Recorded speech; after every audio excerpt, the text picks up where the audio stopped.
This is an Algebra 1 class, and today we're going to look at how to solve a quadratic equation by undoing the square. In general, if we take the square root of both sides of an equation, that will reverse or undo a square. We're going to look at solving quadratic equations of the form ax squared plus c equals 0 by undoing the square. Let's take a look at an example. If we have x squared equals 16, then I know that x can be either equal to 4 or negative 4. And we know that because 4 squared is equal to 16, and so is negative 4 quantity squared equal to 16. So notice that we get two solutions to this equation. What we're going to do now is we're going to solve the following equations by undoing the square. As we start, we need to have the x squared, or the squared term, by itself before I can actually undo the square. So in our first equation, where we have 3x squared equals 75, we're first going to divide both sides by 3 to get the x squared by itself. So we get x squared equals 25. Then we're going to do the operation square root to both sides of the equation. So we're going to have the square root of x squared equals the square root of 25.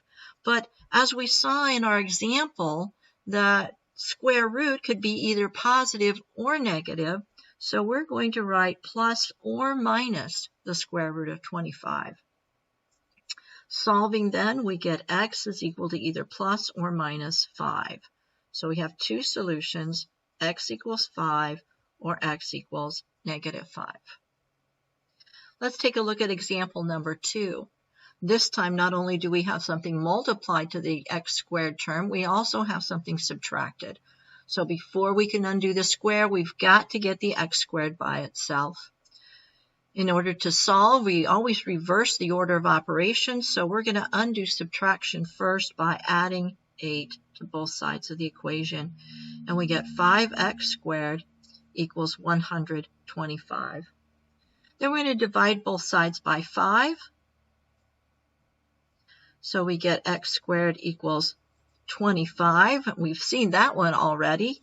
We do the square root of both sides, being careful to make sure we include both the positive and negative roots. And again, we get x equals plus or minus 5. In our next example, it looks a lot like our previous one. We want to get the p squared by itself. So our first step is to subtract 12 from both sides. We have an interesting result. We get 2p squared equals 0. We might think that that's impossible, but no, we can keep going.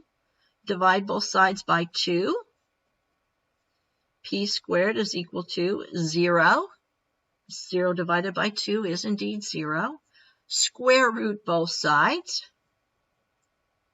Yes, we can do the square root of 0, but instead of getting two answers, there's just one. 0, the square root of 0 is 0 because 0 times 0 is 0. In our next example, we don't have x squared by itself, so we want to subtract 64 from both sides, and we get x squared equals negative 64. Very interesting result. We do the square root of both sides. We get something very strange happen. We have the square root of a negative number. So we go, gosh, what can I multiply by itself to get a negative? Well, I know anytime I take a positive times a positive, I get a positive, and a negative times a negative to get a positive. So there isn't a number that we know of in the real number system that we can square to get negative 64. So this one has no real solution. It does have what's called an imaginary solution, and in Algebra 2, we'll talk about how to find that kind of solution. Okay. Sometimes the number you're finding the square root of isn't going to be a perfect square, and in this case, we need to round your answers to the nearest hundredth place is what we're going to do today with that. This is my calculator. so we can do some rounding. So let's start by solving the same way that we did before, getting the squared term by itself. Undo minus 7 by adding 7 to both sides. Gives us 2p squared equals 9. Divide both sides by 2. So p squared is equal to 4.5. Undoing the square by doing the square root of both sides. Remember, plus or minus. So we get p equals plus or minus, and then we're going to use our calculator. We're going to do the square root of 4.5. And if we want to round to the hundredths place, I need to take it out to the thousandths place. So 2.121, and then I round to the hundredths place. So p is equal to plus or minus 2.12. Let's take a look at another example. Again, I want to get the squared term by itself. This time it's k squared. So we're going to add 1 to both sides, giving us 3k squared equals 1. We're going to divide by 3. So k squared is a fraction 1/3. I'm not going to write it as a decimal because 1/3 is not a nice decimal in that it doesn't terminate. It keeps repeating. But we are going to go on and do the square root of both sides. So the square root of k squared is equal to plus or minus the square root of 1/3. So let's do that. Square root of 1/3. We get 0.577. So k is plus or minus 0.577. Rounding it to the hundredths place gives us plus or minus 0.58. Another variation that we see is when a quantity is squared. In order to solve that, we're going to get the quantity that's squared by itself and then undo the square of what's in the parentheses. So here on the left side in number 7, I just have a quantity squared, so I'm going to reverse it by doing the square root of both sides. Again, it's plus or minus the square root of 64. A square root reverses the square, so it leaves us with x minus 7 on the left. And on the right, we have two choices. We have plus or minus 8. So this gives us two possibilities here. We have x minus 7 equal to positive 8, or x minus 7 equals negative 8. We're going to solve each side by adding 7. Our first solution is x equals 15. And on our second one, again, adding 7 to both sides, we get x is negative 1. So we have two possible solutions. Number 8 is the same type of equation. We have a quantity raised to the second power or squared, but we have numbers combined to it or connected to it. So we have to get the quantity squared by itself. So let's get rid of the plus 5 by subtracting 5. That gives us negative 3. Quantity x plus 1 squared equals negative 30. Now we also have multiplication to reverse or to undo, so we're going to divide both sides by negative 3. So we get x plus 1, quantity squared, is equal to 10. Now it looks just like our previous problem where we just have a quantity squared. So we're going to undo or reverse that by taking the square root to both sides. Now the square root of x plus 1 squared equals plus or minus the square root of 10. The square and the square root reverse each other, so we have x plus 1. And in this case, we're going to go to our calculator because 10 is not a perfect square. So I'm going to do the square root of 10. And I get 3.162 to the nearest hundredth. That would be 3.16. Then now I have two equations, two possibilities. I have x plus 1 equals 3.16 or x plus 1 equals negative 3.16.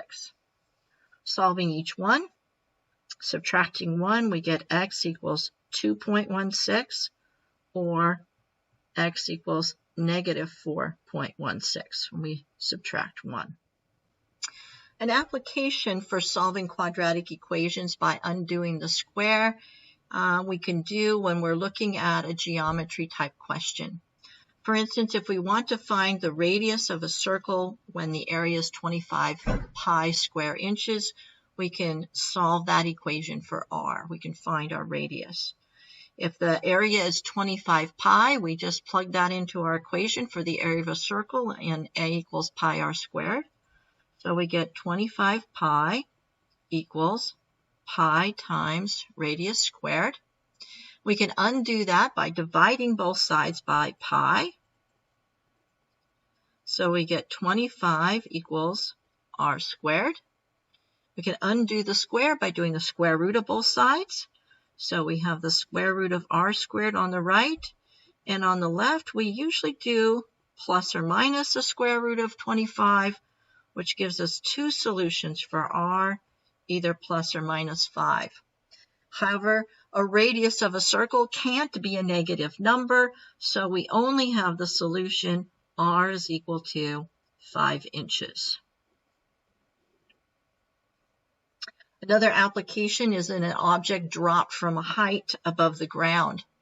Our formula for a dropped object, or actually a thrown or a projectile object, is our height is equal to negative 16 times t squared, that is our time squared, plus our initial velocity v times time, plus the starting height. In this particular case, we have an object that's dropped from a height. When we drop an object, our initial velocity is 0. And we're dropping it from a height of 65 feet, so our starting height, or s, is going to be 65 feet. And finally, we want to know when. When is a time, so we want to know the time that it will be 1 foot above the ground. Well, 1 foot is a height that we obtain at some time, so our h is going to be 1 foot. So we get 1 equals negative 16t squared plus our initial height of 65. Again, our v is 0, so vt is just 0. We want to solve that for t squared, so I want to get the t squared by itself. I'm going to start by subtracting 65 from both sides. Gives us negative 64 equals negative 16t squared. And we're going to divide both sides by negative 16. That gives us 4 is equal to t squared. Undo the square by doing the square root.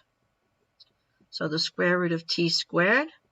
Again, we would normally do plus or minus 4 to get two values for t, either plus or minus 2. But if we say time is negative 2 seconds, that would be before we drop the object, so a negative doesn't make sense in this case. So t is simply 2 seconds. And that's solving quadratic equations by undoing the square.